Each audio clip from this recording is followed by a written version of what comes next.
Assalamualaikum warahmatullahi wabarakatuh. Kepada Bapak Febra Robianto, Sarjana Ekonomi Magister Sains Profesi Akuntan yang saya hormati, selaku dosen dari mata kuliah Manajemen Pengantar.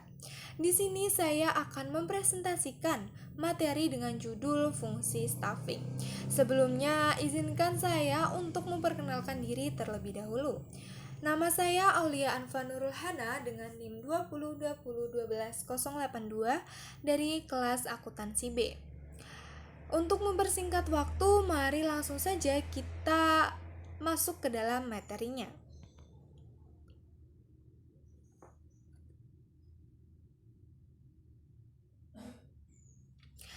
Definisi staffing.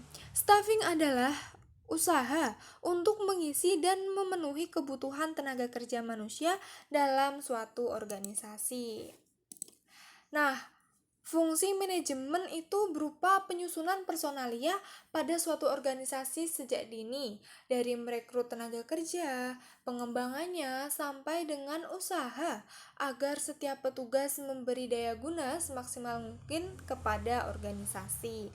Nah, di sini juga ada berbagai macam dari kegiatan staffing, diantaranya perencanaan sumber daya manusia, penarikan perekrutan, seleksi, pengenalan dan orientasi, pemberian balas jasa dan penghargaan, pengembangan karir, dan yang terakhir ada memanfaatkan tenaga kerja semaksimal mungkin.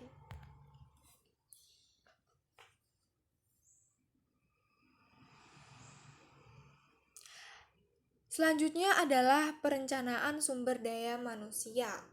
Ada 4 langkah pokok perencanaan dari sumber daya manusia, yaitu A. Untuk kebutuhan masa depan, untuk keseimbangan masa depan, untuk pengadaan, seleksi dan pemberhentian, dan yang terakhir untuk pengembangan.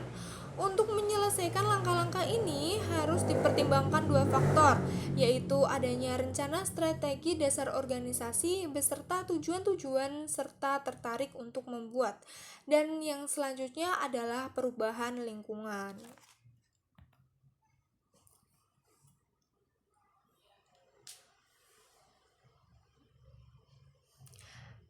Penarikan atau perekrutan.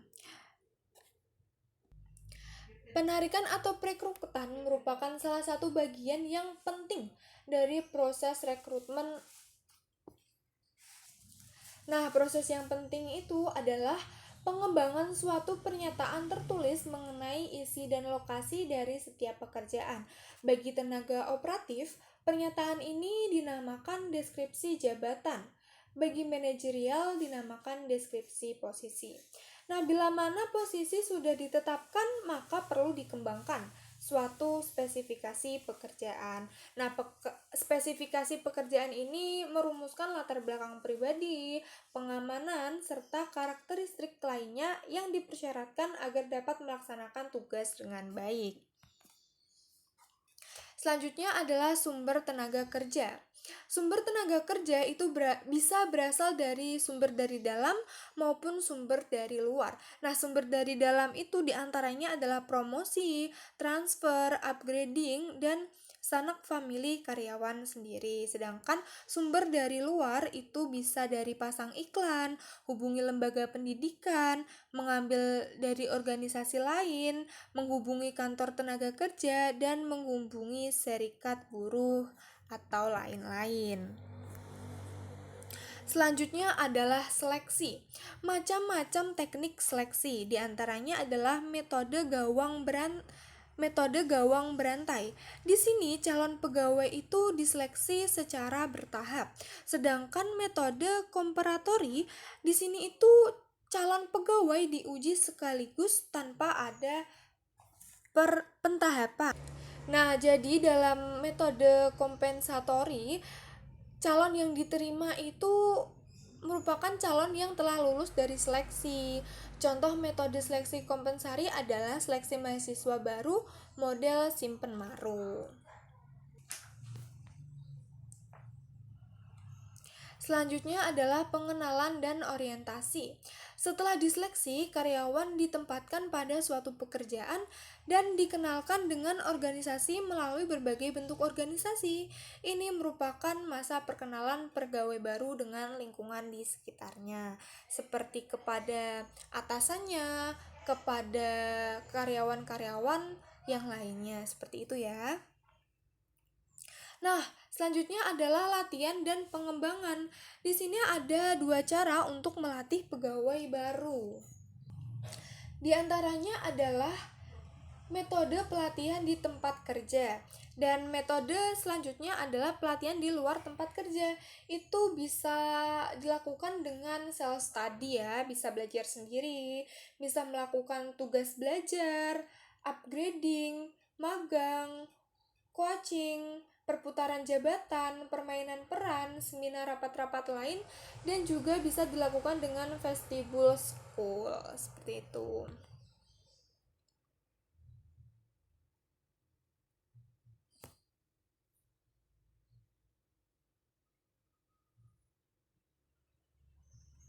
Selanjutnya adalah balas jasa dan penghargaan. Nah, apa sih yang dimaksud dengan balas jasa di sini? Nah, di sini tuh balas jasa merupakan pemberian penghargaan yang dapat dilakukan secara langsung maupun tidak langsung kepada pegawai dalam pencapaian tujuan organisasi, bisa berupa uang, natura, maupun kenikmatan. Selanjutnya adalah pengembangan karir promosi. Promosi adalah suatu usaha memberikan kekuasaan, tanggung jawab yang lebih besar kepada seorang pegawai dengan disertai kenaikan gaji ataupun upah. Nah, di sini ada tujuan dari promosi, yaitu untuk mengisi jabatan yang lowong atau untuk memotivasi pegawai agar mampu meningkatkan presentasinya lebih tinggi lagi. Selanjutnya adalah syarat-syarat promosi. Yang pertama adanya formasi ya tentu saja, dan yang bersangkutan cakap atau berprestasi menonjol gitu. Di sini tuh ada beberapa macam dari promosi.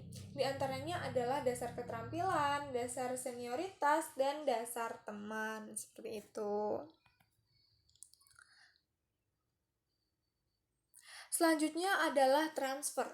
Yang dimaksud dengan transfer atau pemindahan pegawai adalah usaha untuk meningkatkan kembali pegawai pada jabatan yang paling sesuai dengan latar belakang pribadi pegawai yang bersangkutan.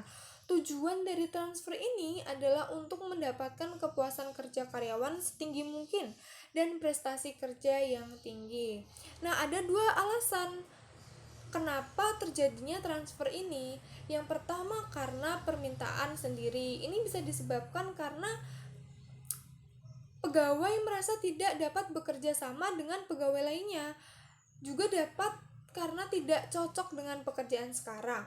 Lingkungan kerja yang tidak memungkinkan pekerja bekerja dengan baik, atau terlalu lama memegang jabatan itu sehingga terjadi rasa jenuh dan ingin menambah pengalaman di bidang lain.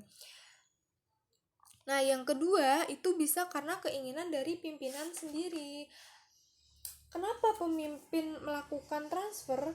Itu bisa jadi karena pegawai kurang cakap melakukan pekerjaan yang sekarang dipegangnya. Menghindarkan rasa bosan bagi pegawai yang bersangkutan dan untuk menjaga stabilitas dalam organisasi. Selanjutnya adalah PHK, pemberhentian pegawai. Pemberhentian pegawai adalah keputusan pemutusan hubungan kerja antar pemilik perusahaan atau organisasi dengan karyawannya. Alasan pemutusan hubungan kerja adalah yang pertama, bisa karena permintaan pegawai itu sendiri, mungkin pindah ke perusahaan yang lebih baik atau pindah tempat tinggal dan lain-lain. Selanjutnya adalah keputusan perusahaan atau organisasi karena pegawai yang bersangkutan telah melanggar tata tertib atau urusan disiplin pegawai. Selanjutnya adalah pegawai meninggal dunia. Dan yang terakhir, telah habis jangka waktu kontrak kerjanya seperti disebutkan dalam surat perjanjian kerja bersama, seperti itu. Selanjutnya adalah tujuan dari pensiun. Apa sih tujuan dari pensiun? Nah, tujuannya diantara lain adalah yang pertama, untuk mengadakan peremajaan pegawai sehingga prestasi kerja tetap tinggi. Selanjutnya, pegawai yang bersangkutan sudah berusia lanjut sehingga prestasi kerjanya sudah menurun. Selanjutnya juga ada pegawai menderita cacat yang tidak memungkinkan untuk bisa bekerja dengan normal atau posisinya akan diganti oleh pekerja atau pegawai yang lebih bermanfaat seperti itu ya. Nah, sekian dari saya. Begitulah yang bisa saya terap. Begitulah yang dapat saya sampaikan mengenai materi dari fungsi staffing kali ini. Apabila ada salah-salah kata atau hal yang masih kurang jelas, saya mohon maaf sebesar-besarnya. Wassalamualaikum warahmatullahi wabarakatuh.